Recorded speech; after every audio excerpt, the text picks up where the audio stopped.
What is going on, everybody? Welcome back to the channel. After Sound here, bringing you Splinterlands content every single day. We also stream right here on this channel every Tuesday, Thursday, and Sunday morning, so come by and say hello. All right, guys, I'm going to give you a bullish video today. This is just some of the thoughts that have been crossing my mind, some of the conversations that I have been having, and I figured I would put them here in video format for all of you Splinterlands bulls out there. So all the bears, even Papa Bear, you guys can take, sit this video out. You can take a break from it because I do want to talk about the bullish case for Bitcoin, or at least what makes me bullish. Now, let me just preface, none of this financial advice. I'm not going to talk about the price of anything. I have no idea. Anything here and everything here is speculative in value. So don't take financial advice from anybody, including people on the internet, including myself, right? And anyway, this is not financial advice. This is literally just why I am bullish about the overall health of the ecosystem within Splinterlands. So let's go ahead and break this down in two ways, okay? The first way is cards, right? Second way is going to be SPS, but we'll get to that in a second. Now, we know that cards, Chaos Legion, the core set, is one of the most printed sets out of anything, right? Even Rebellion, which is the one that's out right now. And the reward card set is even more ridiculous. But assuming we have anywhere from roughly 500 hardcore players to, we know, 7,000 daily active accounts, or if you want to just count wild, there's at least 3,000 daily, or 3,000 paying accounts per season, 3,000 plus, right? So we'll just say we're anywhere in that 5 to 3,000, maybe in the 7,000 range, right? It could be anywhere there, but I would assume a lot of those are alt accounts. I wouldn't say that majority of those are hardcore. I would probably put the hardcore audience at 500 to 1,000. Again, this is all just a guess. Okay, so if you have a hardcore base of players, which we do, right? That's the high enough, right? 500 to 1,000 people is not an insignificant amount. My first thought when it comes to that is that if you can find people who love the game as much as we do, and a lot of people on the channel, a lot of people in the community do, there's definitely other people out there who are going to get it. Like, they'll understand the value proposition of Splinterlands, right? Being able to buy, own, hold your own assets, right? The whole Web3 NFT kind of deal, being able to earn while you play, all that stuff. They'll get it. It's just a matter of getting the game in front of them, which is something that the team plans on doing once they've polished it up well enough to their liking. But let's just take a look, right? Because if we say we have 500 to 1,000 players, 3,000 players, it doesn't take that many in order to eat up a lot of the major cards that are in the ecosystem. So I'm looking right here at the legendary reward cards. So let's start there, for example, right? So you got legendary cards here, and you can see the legendary summoners, for example.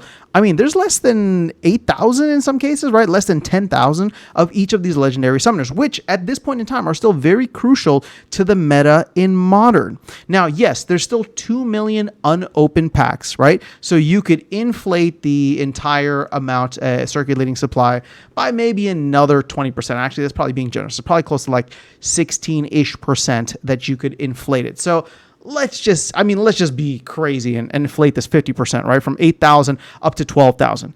Imagine, right, that it would only take 12,000 players coming in who understand the value proposition of Splinterlands the same way that hardcore players do in order to eat up all of the legendary summoners.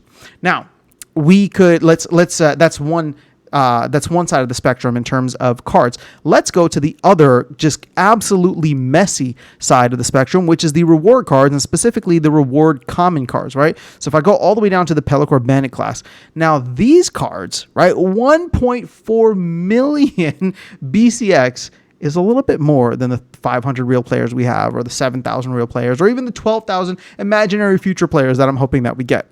But here's the magic number with this. For each of these cards, right, in the original Chaos Legion reward card class, right, so your Pelacor Bandit, basically your Pelacors and Gargoyle Lion, there were 8 million printed. You divide that by the 400 for max copies, and we're looking at only 20,000 max copies. Now, that's a lot, right? And I've said that in the past where I'm just like, oh, it only takes 20,000 real players to come in.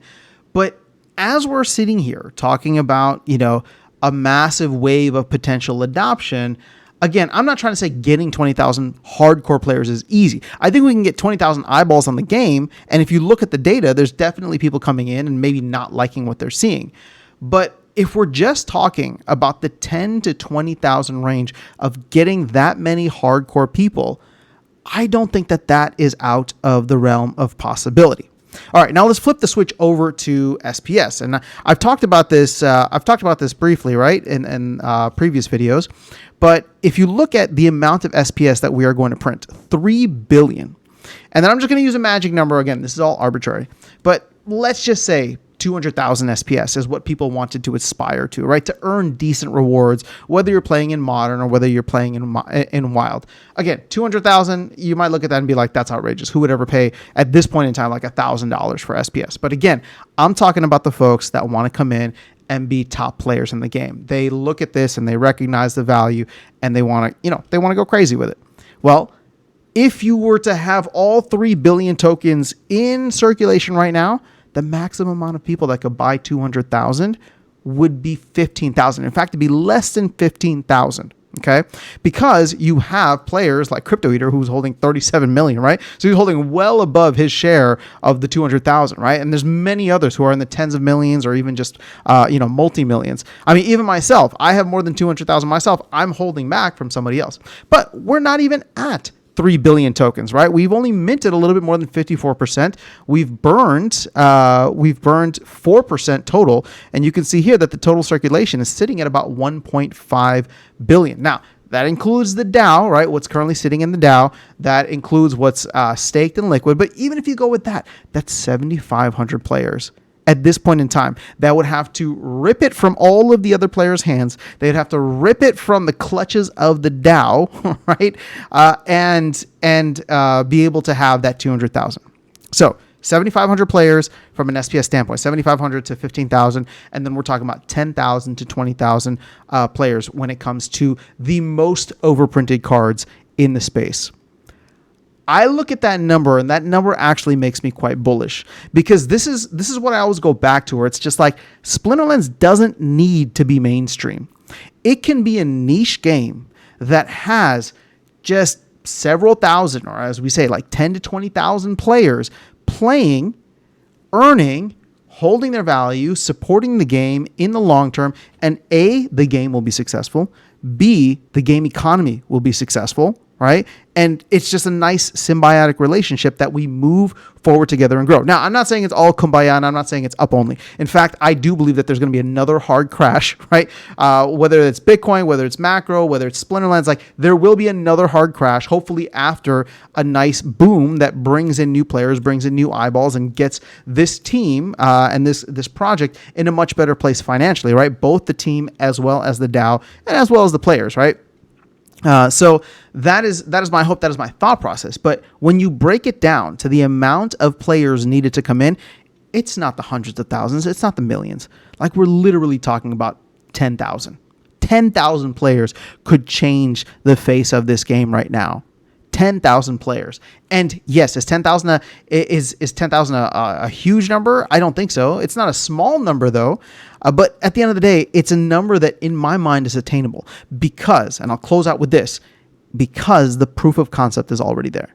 You already have 500 to 1,000 people who spend stupid amounts of money on a game because they believe in the value proposition of what it is.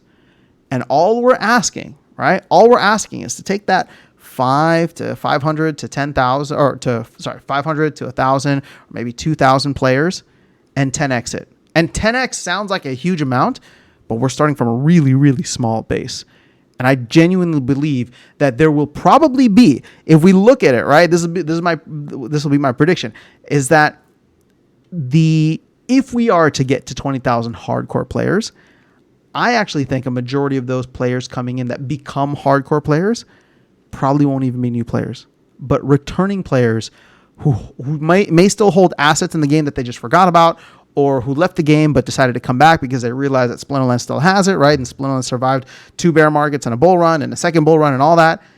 But that is where I believe we'll see a lot of the kind of buckle down hardcore. Let's support this project all the way and create something brand new in this Web 2.5, Web 3 space will be.